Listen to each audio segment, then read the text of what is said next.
Assalamu alaikum students. This is your teacher Sabar and I teach business and accounting group and A-level students. Okay, so students, as you can see that we have the Savas ready for paper two. I just got this paper, so that's why I'm just going to make video for this paper only. So I just got this paper. I don't have any other paper like for paper three, paper three and paper four and paper one. As soon as I receive that paper. So I'll make sure that I should make video on those papers as well. So since I just received this paper, so that's why I am going to make video on this particular paper. So as you can see that we have 1 hour 30 minutes to solve the whole paper. Okay. And if you can see, we have the first case study is about the Frank's fruits. Okay, and what we need to do, we need to solve these one A, B, C, and D parts. So first of all, I just want to say that you can just maybe take screenshot. You can maybe just take the screenshot of this case study and read the whole case study. And after that, you can maybe watch this video and you will better understand that what I'm going to explain. Okay. Okay. So now directly let's see the questions. Okay. So if you see the questions, the first question is that we have to identify one method of measuring the size of a business. So we know that there are different methods to measure the size of the business, but I guess like in this particular question, I would like to write the one method which is um revenue. And you can also say the sales. Okay. The next question is explain the term means primary sector. So what is primary sector? First of all, you have to, because since this is a 3 marker question, so in 3 marker question, there's 1 mark for knowledge, 1 mark for knowledge, and 2 marks for the application. Okay, so it means that first of all, you have to define that what is primary sector.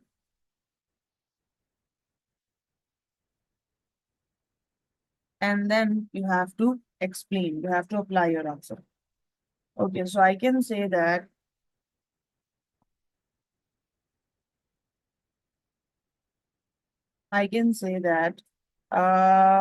primary sector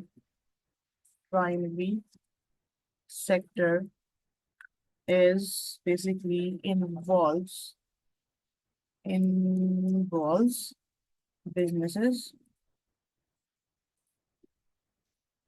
businesses that extract or harvest the natural resources or harvest the natural resources. Okay. Um, directly from the earth. Directly from the earth. Okay. So now this is my proper definition. So I have to give example also. So this includes farming, okay, fishing, or I can say maybe mining. Okay. So in this particular case study, the Frank operates in the primary sector. In the primary sector. Okay. Uh, because because he grows because he grows fruits um which involves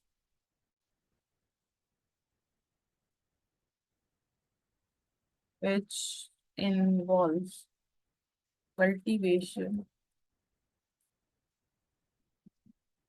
of natural produce. Okay, this is my three markers. So I'm just going to do that. Okay. Now let's see this B part. Refer to table 1.1. Calculate the number of oranges that Frank needs to sell to in break-even in the Royal 225. As you can see that we have sales in number, the total allocated fixed cost is 1350. Variable cost is 2850 and selling price per orange is 0.80. So here what we need to do, we need to find out the break-even. So how we can find it out? First of all, we have to, as you can see that we have a total fixed cost, we have total variable cost, but for finding out the break even, we should know that what is the variable cost per unit. Because for finding out the contribution margin, we have to deduct the variable cost per unit from the selling price per unit, which is like selling price per orange, which is 0.80. But before that, we have to find out that like the price or the variable cost per unit. Okay. So uh finding out the variable cost per unit is equal to total variable cost divided by number of oranges sold.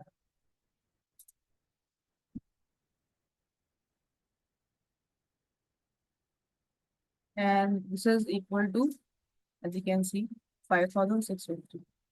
Okay, so total variable cost is 2. This is the variable cost. Total variable cost is 2825 divided by sales 5650. Okay, so this is equal to $0.5 per orange. This is my variable cost. Okay, now I need to find out the break-even point. So for finding out the break-even point, what kind of formula I can use? Okay, so the formula is fixed cost divided by contribution margin per unit.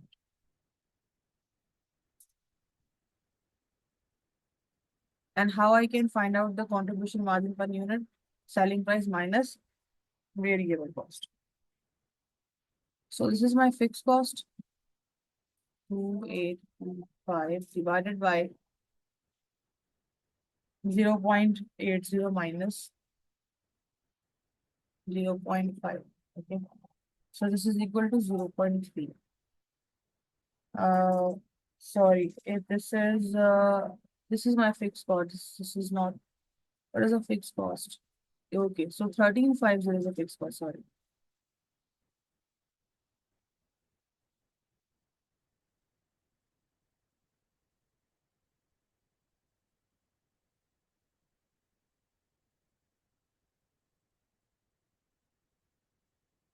Yes, so this is 1350 divided by 0.8 minus 0.5.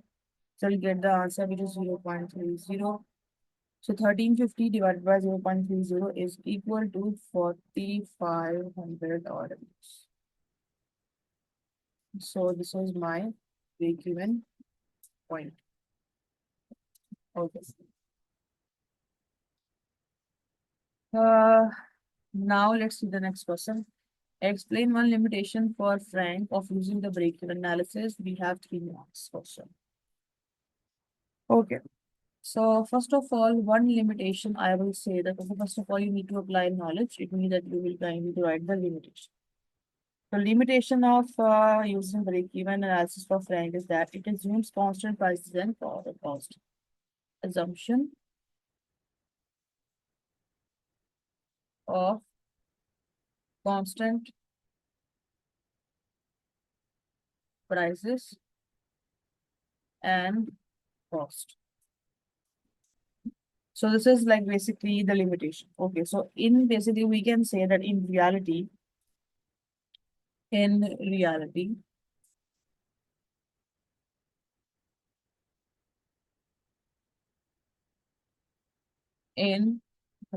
we can say in reality, the price of foreign or the cost of production, let's say labor, materials, and fixed costs can fluctuate due to factors like market demand.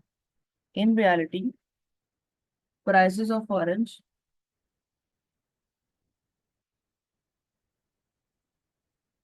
or the cost of production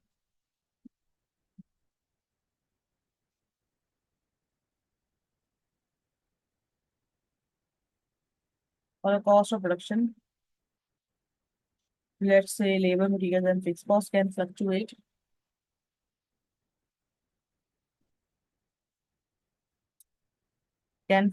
due to factors.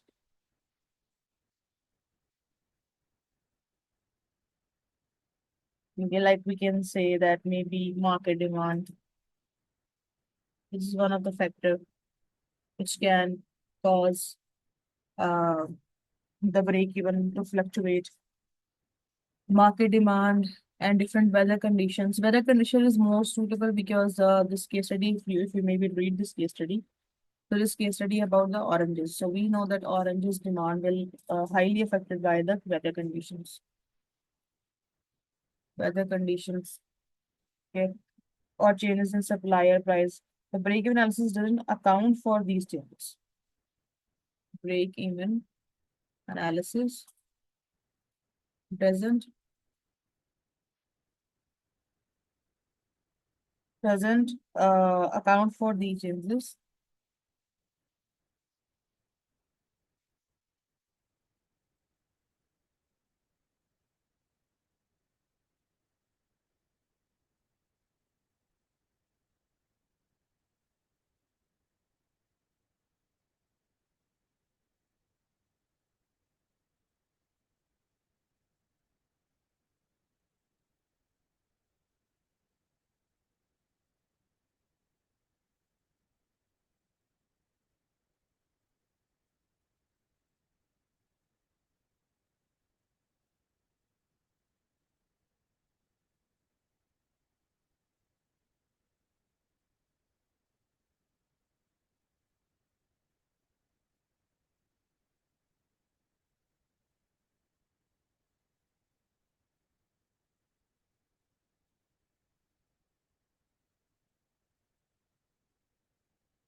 Okay, so break-even analysis doesn't account for these changes. Okay, and meaning that meaning the break-even point,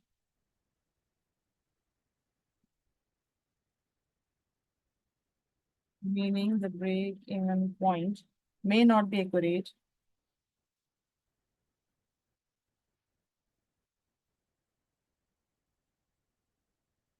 may not be accurate if these factors vary over time. If these factors vary over time.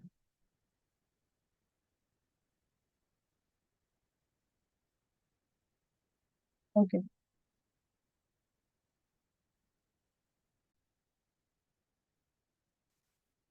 Okay, now let's see the C part. Analyze two benefits to Frank of operating as a sole trader. Okay, first of all, this is the 8 marker question. So what we have to do.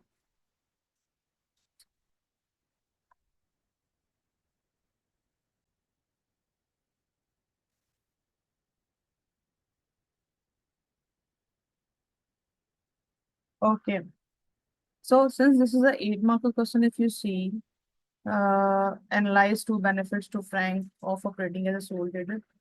So this is 8 marker question. So it means that first of all, what we need to do, we need to define that what is sole trader, and we need to write one example from the case that why the Frank is like known as a sole trader. Okay, and after that we have to identify the first advantage of being a sole trader. So the first advantage of being a sole trader will be that there is full control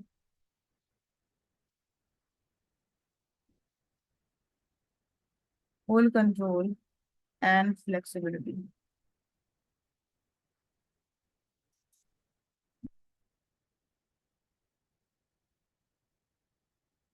Full control and flexibility. Okay.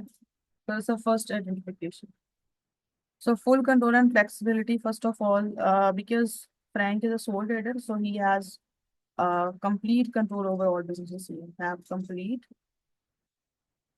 control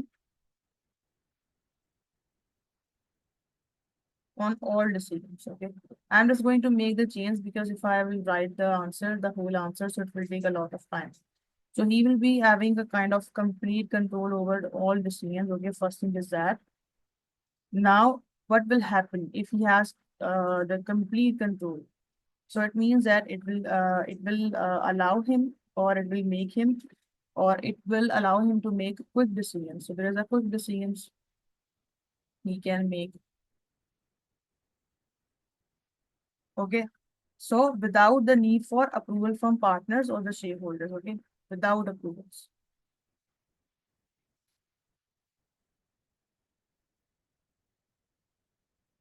Okay. And what will happen? So basically, after that, this will allow him to adopt quickly to market condition. Can easily allow him to quickly adopt the market uh, allow him to quickly adopt the market conditions.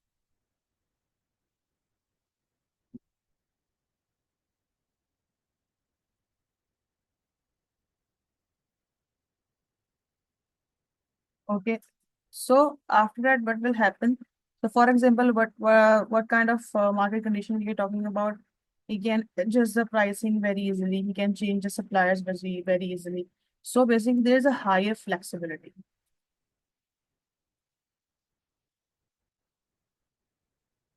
So when there's a higher flexibility, so it will be beneficial for Frank because he is operating in a competitive market,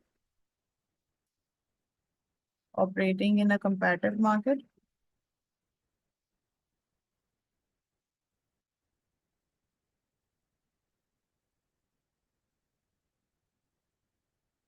He is basically operating in a competitive market where the demands are fluctuating. So because there's a seasonal demand in food availability, so that's how this flexibility will align in this competitive market for Frank. Okay, and the next thing is the next benefit will be, first of all, again, you need to identify, and it can be that we can keep all profits.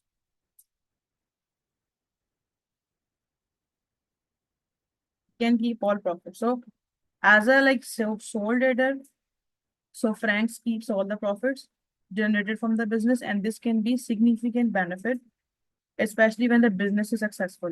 So if business successful,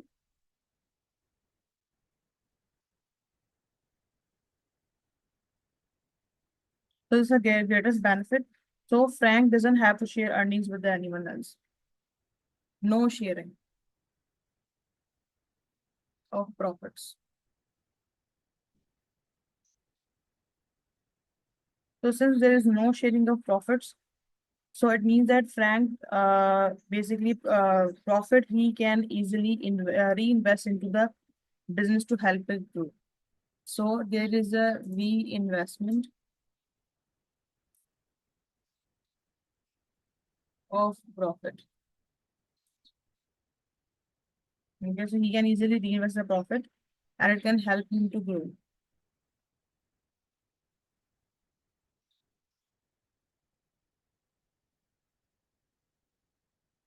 Can help him to grow and he can maybe choose them, use them personally.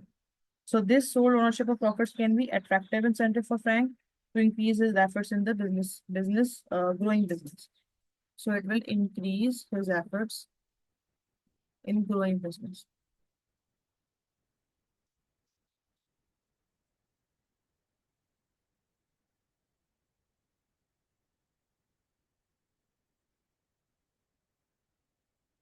Okay. So this is how you need to write the answer. Now let's see the other question. So we have the last question of this case study, which is evaluate whether the Frank should introduce the price skimming.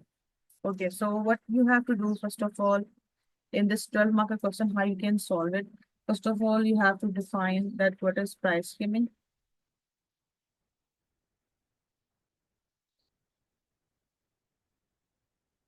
Okay, and if you want to write examples, so you can write or it's your choice. And again, you need to write one positive point, then one negative, then again one positive point, then one again negative, and at the end you need to write the conclusion.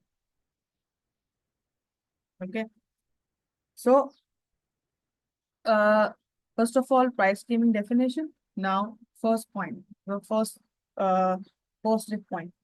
For the positive point, I would say that there is a higher profit margin if we will use the price skimming.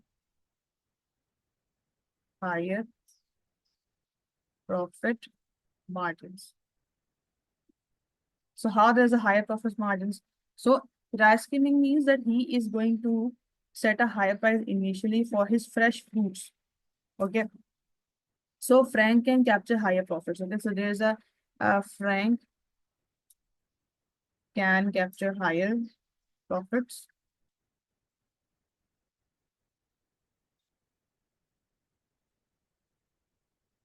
Okay. From customers who will be willing to pay premium price for the perceived quality and freshness. So it means that if there is a quality and if there is a freshness of fruit, so customers will be willing to pay. Customers will pay higher prices. Higher prices. Okay.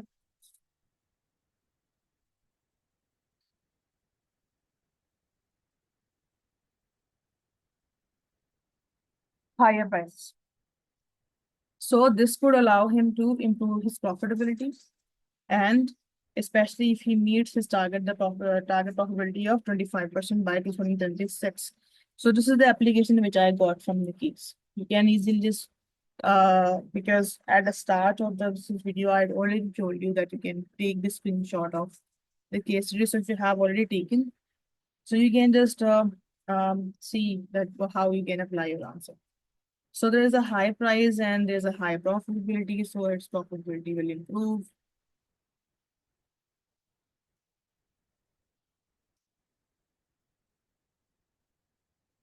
So his profitability will improve, especially he meets his target profitability when this is 25% by 2026. Okay. But we need to write the con for this. So we should uh maybe evaluate this with the name with the key Maybe you can say we should maybe write its limitations, or we can maybe talk about the other factors as well. So this is known as your evaluation. So if you want to do this, you can maybe write limitation, or you can also talk about the other factors. So I'm going to write the limitation because limitations is like more easy for the students, to write. So however, so here I can maybe start the negative point.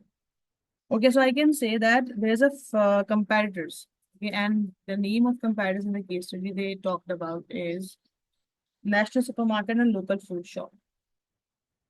National supermarket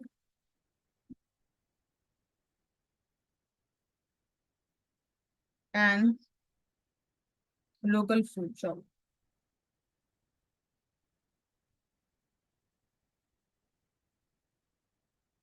Local food shop. Okay. So maybe they can offer low prices. May they can offer low price. They can offer low price. Okay. And it will hard for Frank to maintain his customer base. Hard to maintain customer base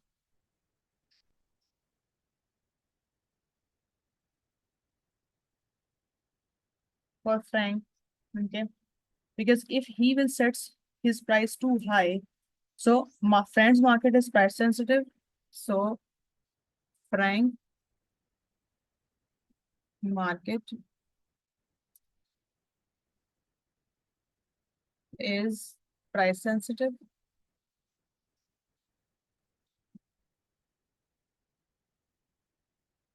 Frank market is price sensitive. So skimming could cause some customers to switch to competitors. Okay. So skimming basically could cause some customers to switch competitors. So they may switch to competitors.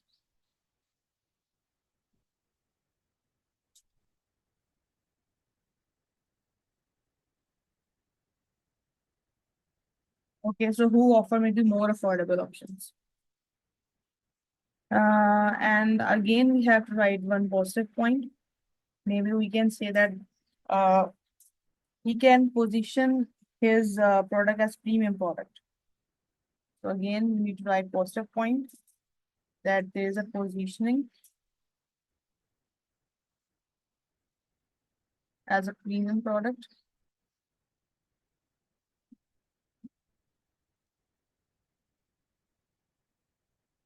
Okay.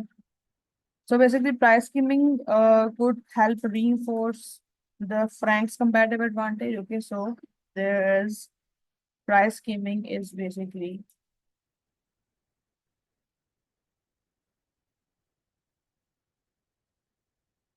could help reinforce Frank's competitive advantage of selling fresher fruits than the competitors. So price skimming is basically help to reinforce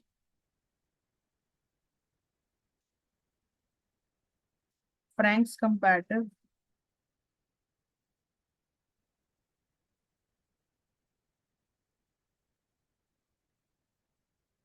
advantage.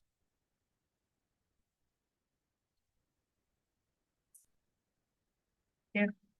Uh, of selling fresher food rather than his competitors. Of selling fresher fruit than his competitors.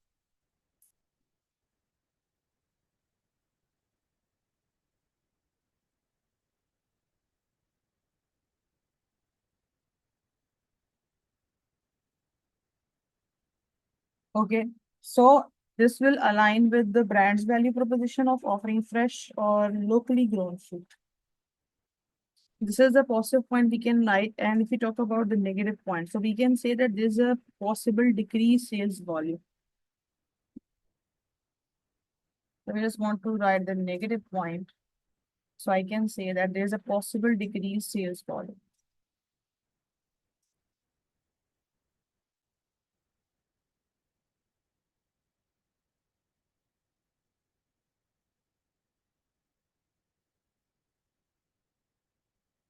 So because with high initial price,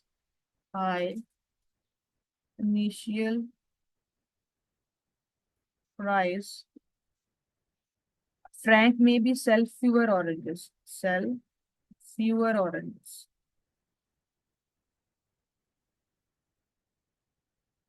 So if he will able to sell fewer oranges, so which will impact the total revenue. Decrease revenue. Okay. And reduce the economy of scale. And reduce the economies of scale. Okay, it can reduce the economy of scale that comes from selling the large quantities of oranges. And so this like break even point could also increase. Okay, so break even point could also.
So break even point will also increase.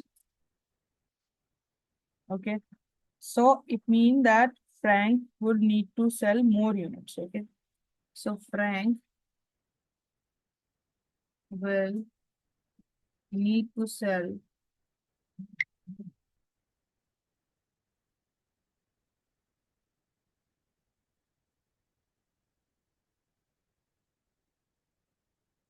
Frank will need to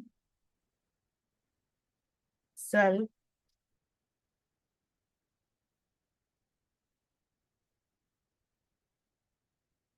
more units.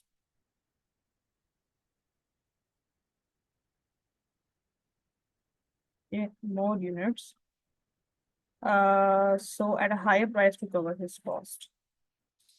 At a higher price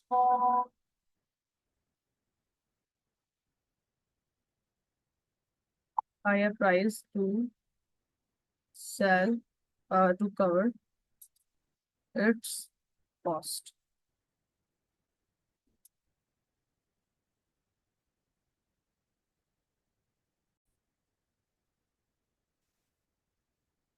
Okay, so this is the negative point and this is the positive point. And now we have to evaluate. Now we have to write the conclusion. Okay. So in conclusion, I can say, in conclusion, maybe I can say that whether Frank should introduce price skimming depends on his long-term strategy. Depends upon his long-term strategy. Long-term strategy. And his ability to maintain the product differentiation. And his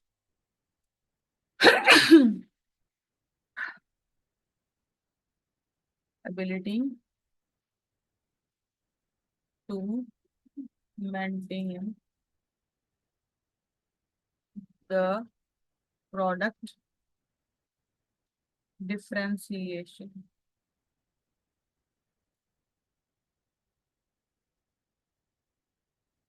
Okay. So, like if he believes that his customers will continue to value the freshness of his food, so if he believes that customer will continue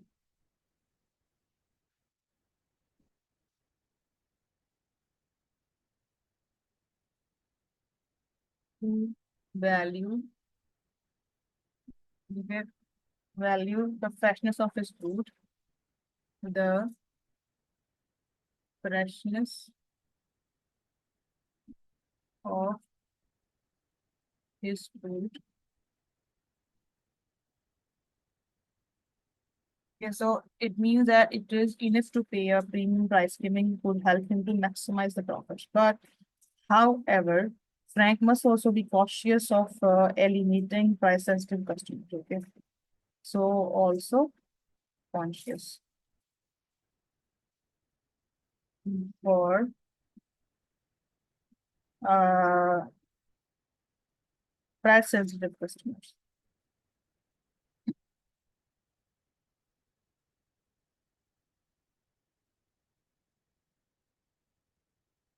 So, and the risk of increased competition. So, a potential middle ground would be implementing by skimming for select premium products while maintaining competitive pricing for more basic offerings. So, this would allow Frank to test the waters without fully committing to a price skimming strategy across all the products. So, first of all, he should test the waters. Okay. So this is how you can conclude the answer. So I just told you that how you can write the conclusion by words. Like I haven't written the whole conclusion here. So yeah, so like we can maybe use this kind of factors to make decision whether he should choose the skimming or not.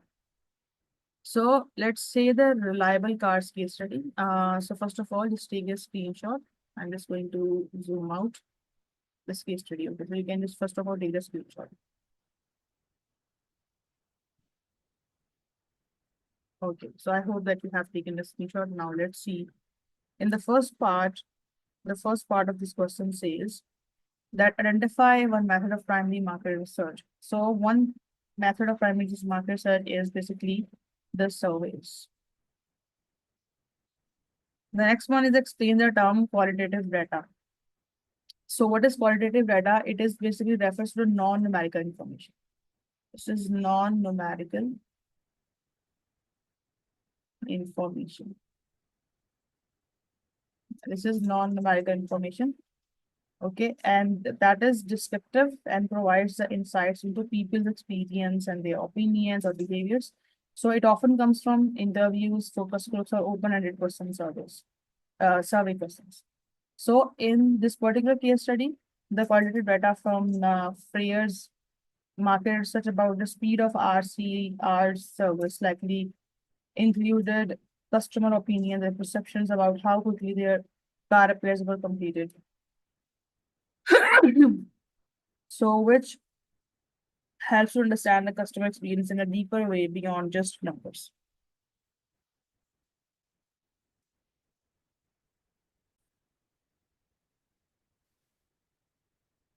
Okay, so now let's see the B part. Refers to table 2.1 and other information. Calculate the market growth for car repairs in city B between 2023 and 2024. Okay, so first we can calculate the total market sales in 2024 by using the RCR's market share. Okay, so we are going to calculate the market growth now. So first of all, what we have to do is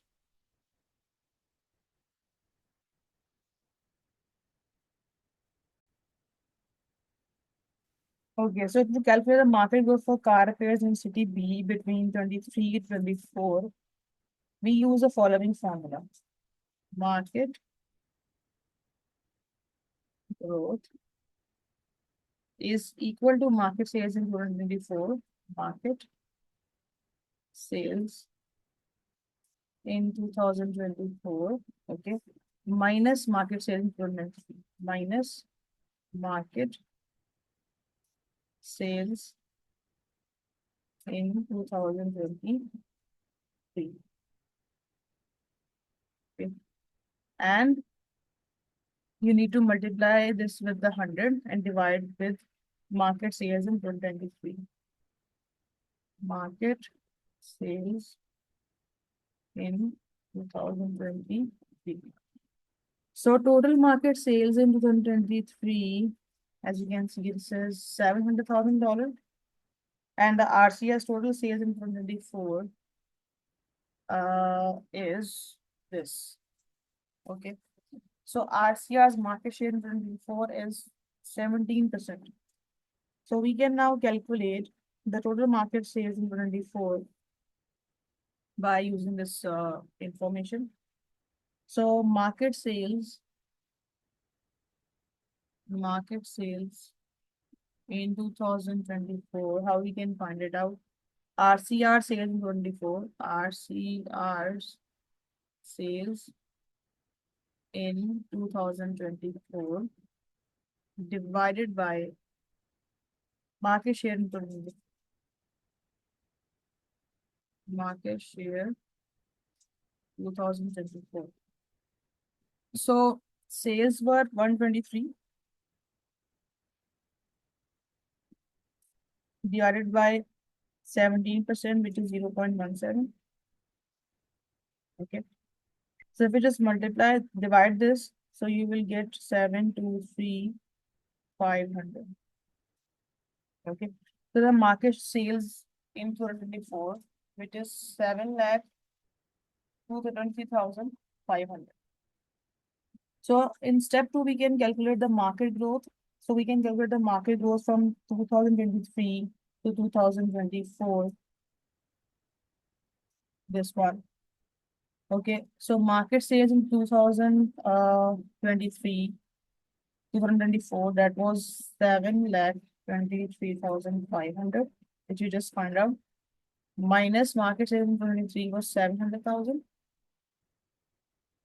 divided by market sales in 2023, which is again 700,000, and just multiply this with 100. You'll get the answer, which is 3.36%. So it means the market growth for car repairs in city B between 2003 and 2024 is 3.36%. Okay. So now let's see the second part.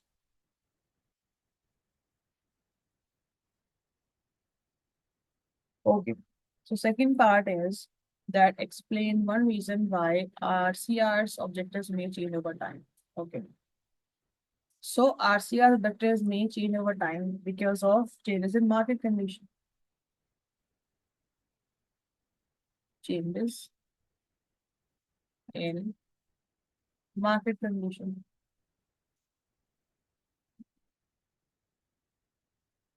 Now I need to explain it. So as a car repair industry evolves, okay, so car repair industry evolves. Okay. So factors like maybe such as increased competition, shift in customer preferences. Okay. There are a lot of examples we can write. Maybe there's a shift in customer preferences, shift in customer preferences. Okay, or maybe there's a increased competition, or maybe there's economic changes. So it may require RCRs to address its objective. May require RCR to adjust its objectives. To adjust its objectives. Okay. So for example, if there's a new competitors enter the market or customers demand faster, so more cost-effective services. So if there's a new competitors, so if there's a new competitors enter into the market, new competitors, so it means that customers demand faster, or maybe there's a customer demand faster.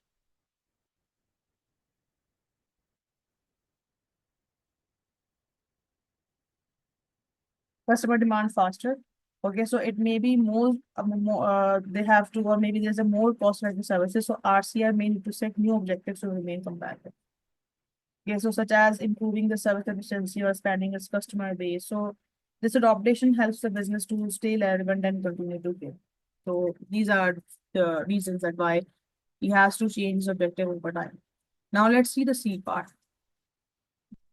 Analyze two advantage to RCR of KI using a democratic solution style. So first of all, you need to write a definition that what is democratic usage style.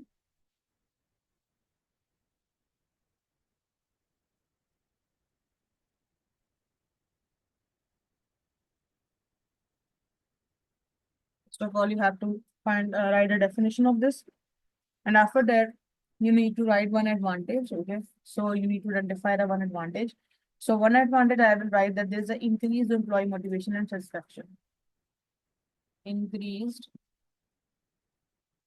employee motivation and satisfaction.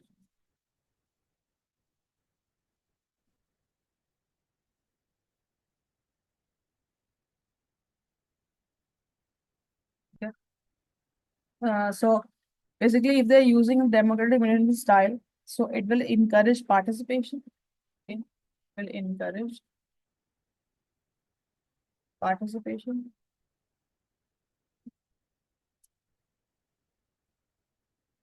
Okay, and collaboration as well.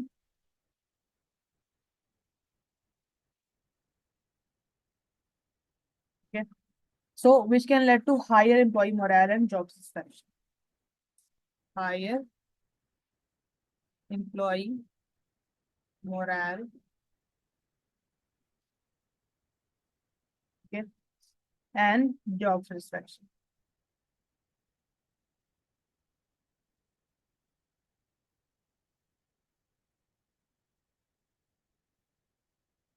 Okay, so since Pi involves the mechanics and decision-making processes, so they are likely to feel valued and empowered. Okay, so they feel valued and empowered.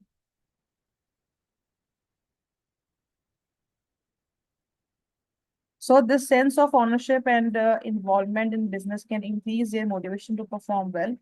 So they will perform well. Okay. And it will be leading to better quality of work.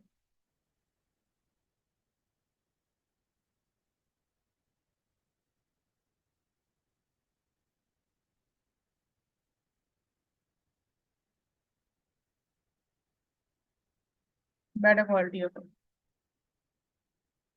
And there is increase in the productivity as well. So there is increase in the productivity.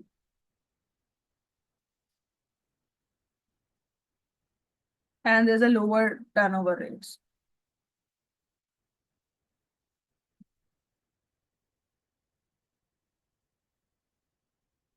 So this is particularly important in RCR where the mechanics play a crucial role in the service certificate. Okay, and second benefit you can write that there's improved decision making and innovation. Improved decision making, okay, and innovation.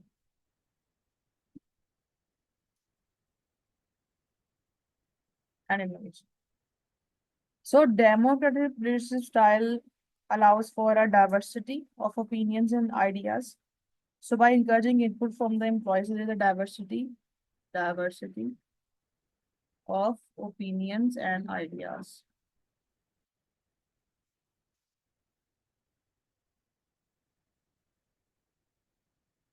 Okay, it means that everyone, of course, if there's a management and they are using the leadership style that which is democratic, so it means that the people can share their opinions, ideas freely. So there are a lot of there are different minds and different people who are working together and sharing their ideas and opinions. There is a higher diversity. So it will encourage or they by encouraging input from employees, so KAI benefit from a wider range of perspectives. So there is a wider range of perspectives from different employees for different situations. Of perspectives. Okay. And which can lead to more informed and well-rounded decisions. So there's a well-rounded decision.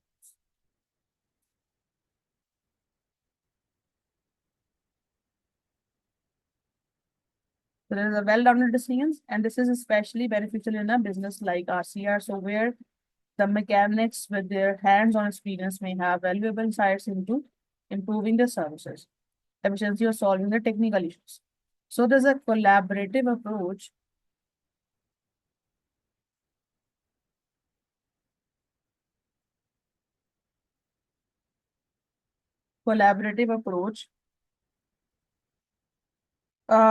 can also foster innovations.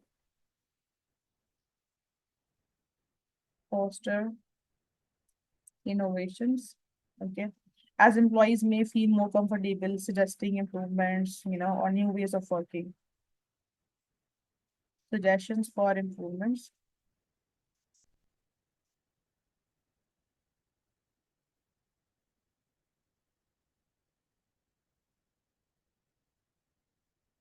Okay. And new ways of working.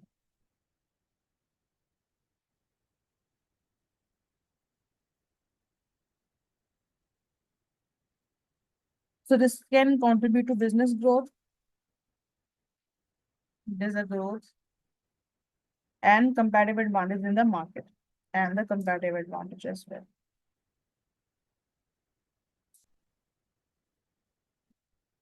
As you can see that whenever we are making the chains of analysis, so just remember one thing, that all of your chains should be ended with one of the completion of business objective. Okay. So now let's see the last question. Evaluate whether RCR should introduce the GIT. This 12 marker question. First of all, you need to write the definition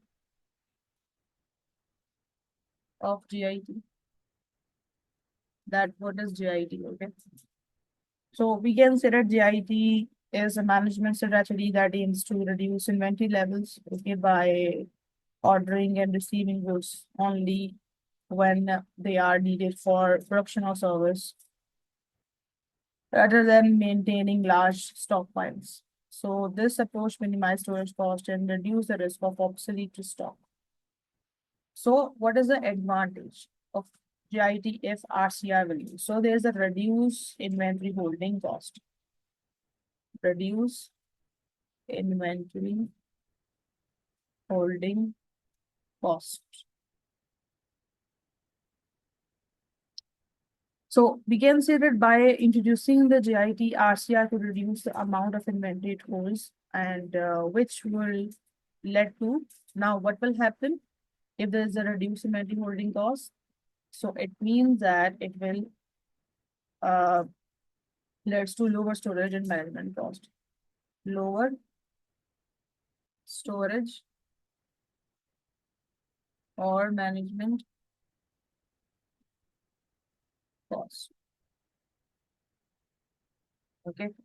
And since RCR holds a large quantity of inventory for car repairs, so this could lead to significant cost savings. The significant cost saving.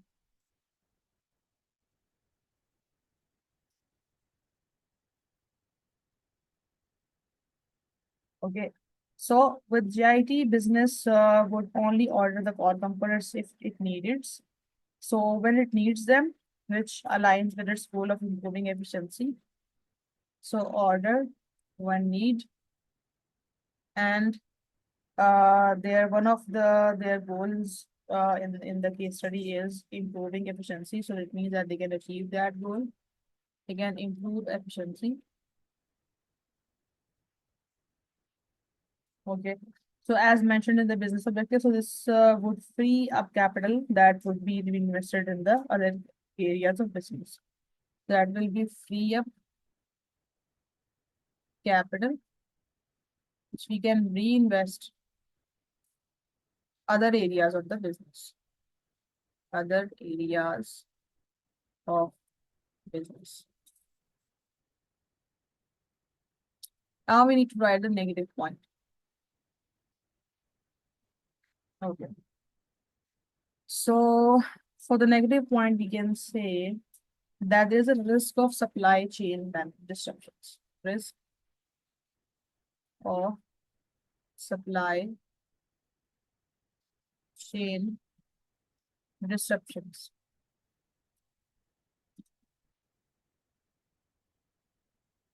Okay. So one of the main risk of JIT is that RCR could face supply chain disruptions, especially since it relies on two suppliers, which is the information you can see in the case study. So he is basically relies on two suppliers.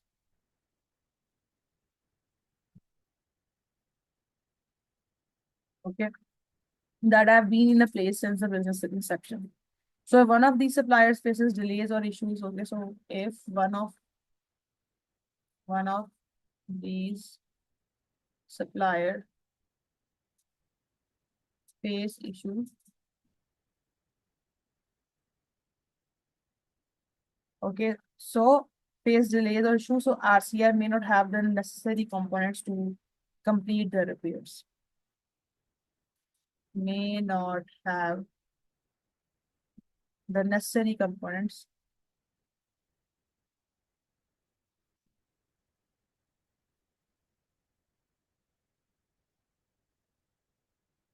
to complete the repair. So given the reliance on suppliers, and there's a reliance on supplier.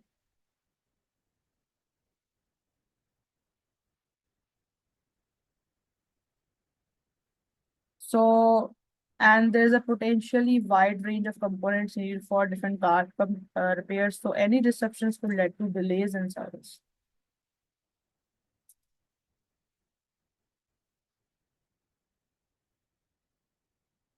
and will affect the customer satisfaction.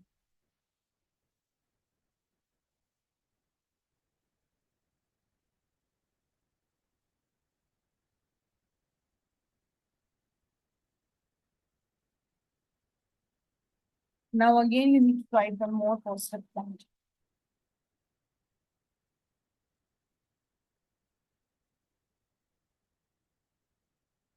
Okay.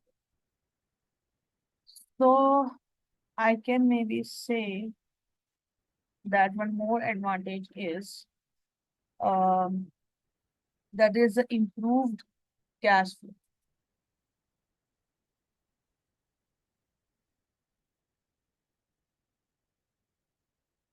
So GIT basically reduces the need for capital to be tied up in the large inventory holdings.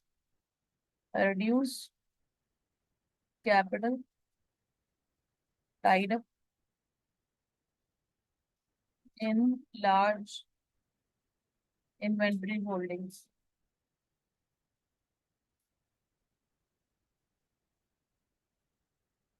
Okay, so since RCR's total sales in 24 was 123, 1,23,165, I guess. So holding less stock means that they wouldn't need as much working capital to purchase parts upfront. So since RCR's total sales in 2024, that was 1,23,165. Okay. So it will, like, they will be holding less stock means that they wouldn't need as much working capital to purchase of parts upfront. So this can improve cash flow and allow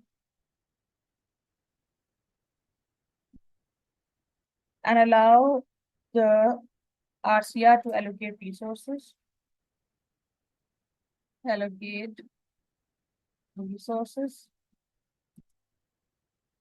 okay, to other aspects of the business such as marketing or upgrading the equipment.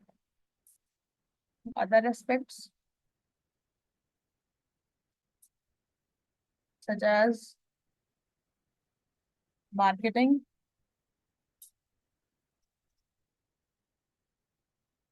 or upgrading equipment.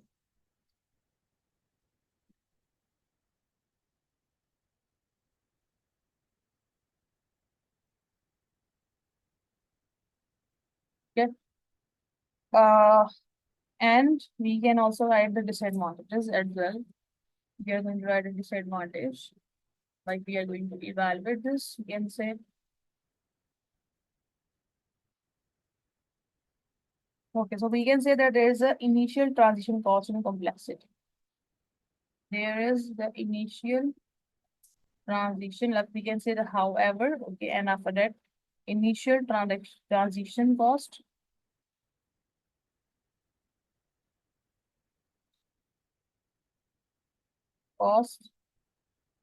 and complexity.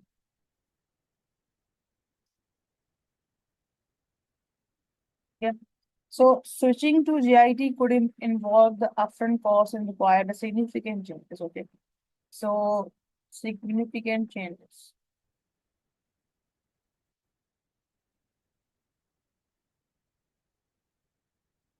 Like maybe require significant changes to RCR's current processes. So this would include maybe renegotiating supply contracts. Okay.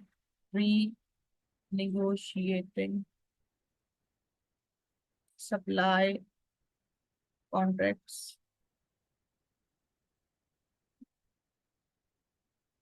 or maybe like because they want to establish efficient ordering system. So and possibly investing in the software or systems to track parts in real time. Invest in softwares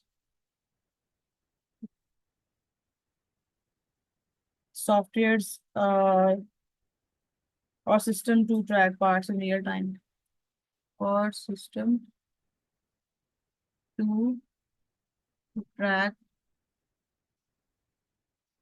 parts in real time. Parts in real time. Okay. So with while these challenge changes would could lead to long-term efficiency.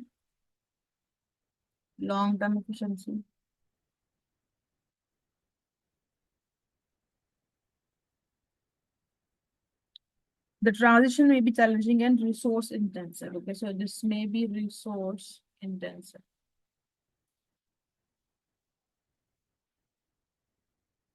So this could divert time and resources from other aspects of the business that are currently working well, such as their customer service and market share. So this is how we can write its disadvantage. And the conclusion, we can say, I consider based on the case information, so RCI could benefit from reducing GIT inventory due to its potential cost saving, and like GIT should use because of there is cost savings, okay, and improved cash flow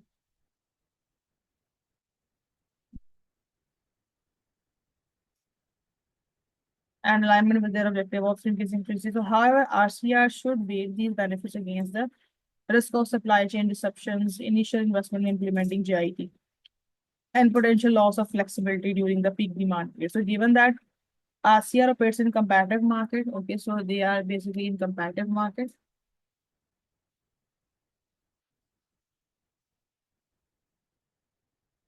So, with growing sales and a focus on fast service, growing sales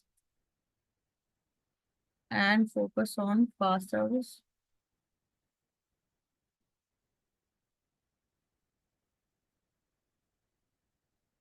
Okay, focus on fast service. And business would need to ensure that its suppliers can reliably meet their demand. So RCR basically, ensures that ensures that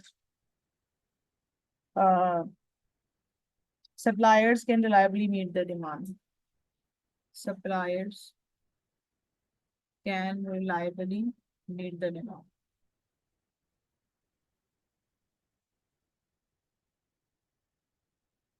meet the demand. Okay. So before committing to GIT, fully committing to GIT approach. So maybe a gradual implementation of GIT could be a good approach. Gradual, gradual implementation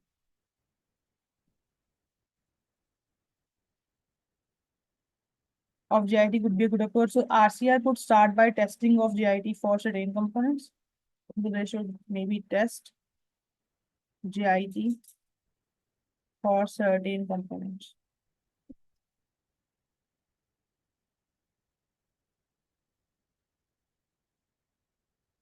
For certain components and monitor the impact on operations and monitor the impact on operations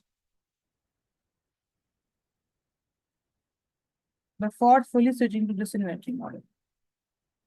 Before fully switching to this inventory model.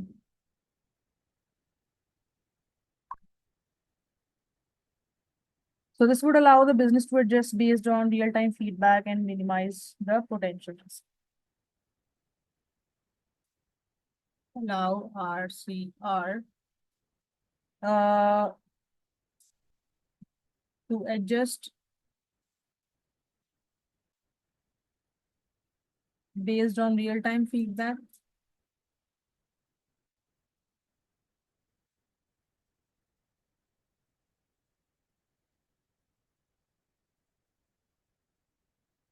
okay, and minimize the potential risk.